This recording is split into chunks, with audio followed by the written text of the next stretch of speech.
छठी मैया की जय। लोक आस्था की महापर्व छठ पूजा 2023 में कब है?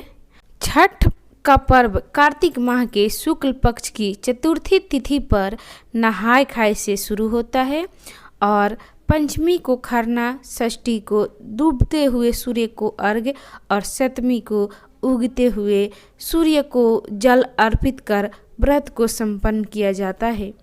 इसमें सूर्य और छठी मैया की पूजा की जाती है। इस साल 2023 में छठ पूजा 17 नवंबर से शुरू होगी और इसका समापन 20 नवंबर 2023 को है। 17 नवंबर को नहाय खाए, 18 नवंबर को खरना रसियाव रोटी, 19 नवंबर को पहला अर्घ्य, 20 नवंबर का दूसरा अर्घ्य जो सुबह उगते हुए सूर्य देने के साथ इस व्रत का समापन होता है।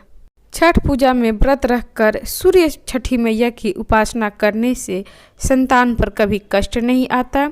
बच्चों की खुशहाली तरक्की के लिए यह व्रत बहुत ही महत्वपूर्ण होता है। सबसे ज़्यादा महत्वपूर्ण उन बहनों को होता है जिनको संतान नहीं होता।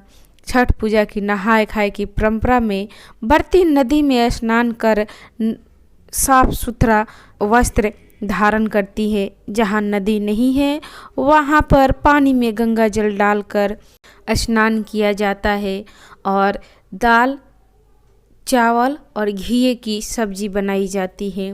दाल में सिर्फ अरहर की दाल बनाई जाती है। व्रती को पहले भोजन ग्रहण करने के बाद ही बाकी सदस्य भोजन ग्रहण करते हैं। 18 नवंबर 2023 खरना के दिन व्रती का एक समय मीठा भोजन करती है। इस दिन गुड़ से बनी चावल की खीर बनाई जाती है। इस प्रसाद को मिट्टी के नए चूल्हे पर आम की लकड़ी से आग जलाकर बनाया जाता है। इस प्रसाद को खाने के बाद व्रत शुरू हो जाता है। इस दिन नमक नहीं खाया जाता है। इस दिन के खीर में 60 का चावल का उपयोग किया जाता है जो मात्र 60 दिनों में तैयार होता है। 19 नवंबर 2023 को डूबते हुए सूर्य को अर्घ्य दिया जाता है। छठ पूजा का तीसरा दिन बहुत खास होता है। इस दिन शाम को अस्तगामी सूर्य यानी डूबते हुए सूर्य को अर्घ्य दिया जाता है। इस दिन टोकरी में फलों, ठेकुआ, चावल के लड्डू आदि बहुत सारे पकवान के साथ अर्घ्य को सूप में सजाया जाता है। नदी या तालाब में पानी में रहकर अर्घ्य दिया जाता है। 20 नवंबर 2023 को उगते हुए सूर्य को अर्घ्य दिया जाता है।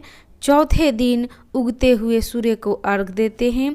इसके बाद ही 36 घंटे का व्रत समाप्त होता है। छठ पूजा में तन मन की शुद्धता बहुत जरूरी होती है। अर्घ्य देने के बाद व्रती के प्रसाद सेवन करके व्रत का पारण करना चाहिए। इस छठ पूजा में सबसे खास बात यह होता है कि इस व्रत में डूबते हुए सूर्य का अर्घ्य दिया जाता है, उनकी उपासना की जाती है। तो ये थी भक्तजन छठ पूजा से जुड़ी जानकारी। आपको कैसी लगी? अच्छी लगी तो इसे लाइक करें, शेयर करें, मेरे चैनल को सब्सक्राइब करें। जानकारी प्राप्त करने के लिए आप सभी का धन्यवाद। एक बार प्रेम से बोलिए छठी मैया की जय। छठ पूजा की हार्दिक शुभकामना।